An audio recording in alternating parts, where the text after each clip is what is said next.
Hi, I'm Brooks Utley. And I'm Steven Zimple. You know, we've talked about recycle, reuse, and repurpose a lot lately.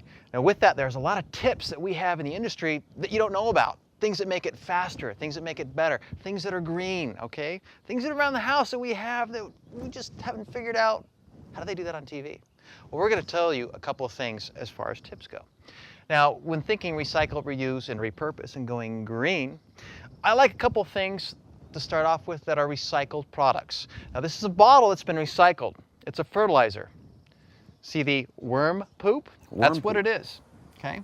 Nice. It's worm poop in a bottle that fertilizes your lawn.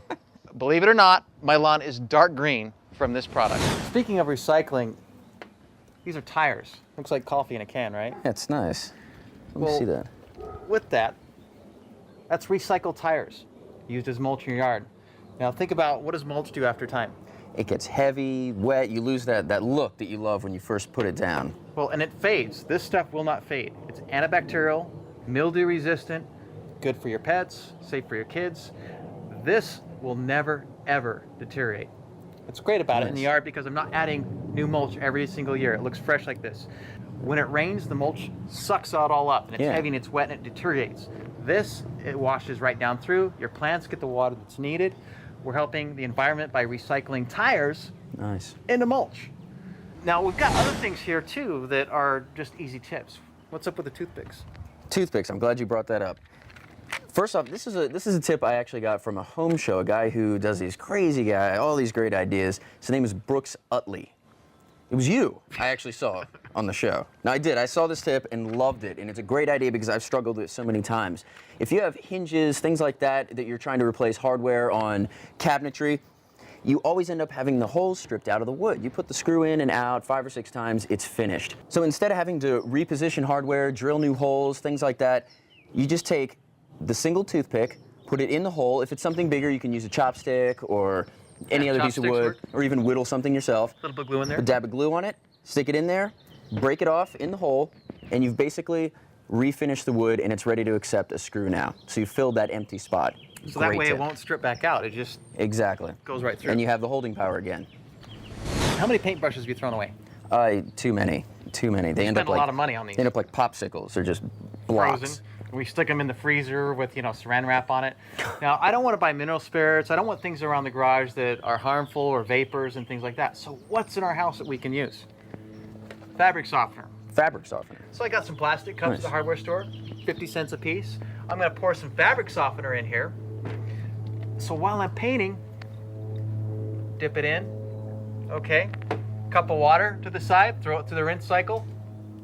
My brush will stay clean like this. Nice. I did 56 shows with one paintbrush by simply using fabric softener. It's right in our house. Dip it in. If I'm continuing to paint, and I have to stop and go to the store, pick the kids up from school, I can throw my paintbrush right back in the fabric softener. When I'm ready to paint again, there it is. When you clean it out, I just leave a little bit of fabric softener right in the bristles so that I'm never throwing this away. And store it that way. Yeah. 56 shows with one brush. I think I did 56 brushes on one show. Well, every time you go to paint something, don't you have to buy the paintbrush, and a good one's $8 or $9 or more? At least, yeah. Some of the ones I use are $15, $20 a piece, and I've gone Don't use chemicals. You cannot use chemicals. Don't. You've got some other stuff here, and I know that I've used this a lot, and it's a construction adhesive. What's good Absolutely. about If you're doing any outdoor projects, whether it's with block, with wood, anything like that, a polyurethane adhesive, perfect thing to use. It's strong, it sets up fast, it's waterproof, weatherproof, and basically you can use it on almost anything. I know, like you said, you've used it on everything. I've used it on a ton of stuff. Nothing like gluing. Yeah. So it's actually incredible. It saves you time because you can put it together, boom, forget about it, tacks up fast. Yeah, dries. And again, it's about being quick and buying the right products. Efficiency. Okay. Yeah. And if we can stay green, we try to stay green on as many things as possible, whether it is using fabric softener for our paintbrushes to outdoor lighting. Now think about outdoor lighting, LED bulbs. You never have to replace them. You can buy them in kits. They're more and more ready available for you guys. What I really like about these, I used in my own home, they come with a drill bit, a spade bit. Nice. Okay? Nice. This slides right into your hole on your stairs, on the walls, wherever you want. How about in the garage? Yeah. To light up the garage door, straight down. These wire together simply by connections. Oh, nice. So one light to the next light. LED using a fraction of the energy regular lights. And with the kit like this, think about, how about up a stairway?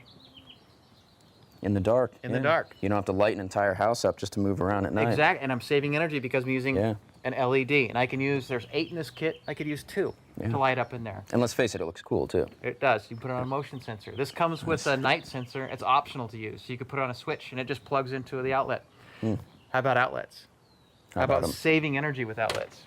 Saving energy. That's right.